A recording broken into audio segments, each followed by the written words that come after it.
лъскава диплома и сложиш инженер пред името си. Та вземаш дипломата, качваш се в колата и тръгваш към мечтаната локация – лъскав завод. Обикновенно в индустриална зона на средата на полето. Поне на 5 километра от най-близкото място, където можеш да пиеш свясно кафе. Отиваш в лъскавия завод, приветства те някоя сносна мацка от човешки ресурси, винаги тях пращат, за да може 24 до 5 годишното ти аз да си помисли.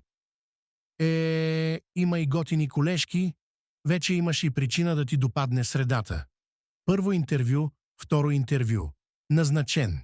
Отиваш готов да покажеш всичко научено през последните 4 години и да опровергаеш онзи професор, който ти каза, че от теб нищо няма да стане и по-добре да си отиваш на село, отколкото да си мислиш, че ще ръководиш производство, поддръжка или друго звено в бленувания завод. Отиваш там, първи работен ден, вдъхновен, готов за подвизи. Първо ти правят впечатление изкуствените усмивки на старите колеги. Гледат те с специфична комбинация от интерес, съжаление и насмешка. Няма как да сбъркаш микса. След време и ти ще гледаш по същия начин някой новак.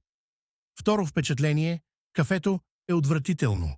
Обикновенно в тези сгради са разположени лъскави, а и не лъскави кафе-машини.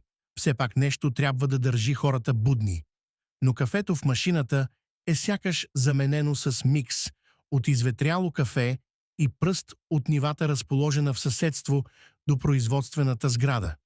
Трето впечатление – пред колежката от човешки ресурси има опашка от ухажори, а и ти казаха, че май има връзка с някой менеджер. Нямаш шанс.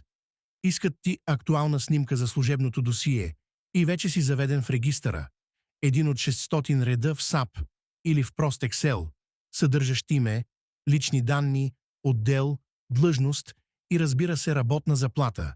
Цената, която ти плащат за между 168 и 200 работни часа на месец.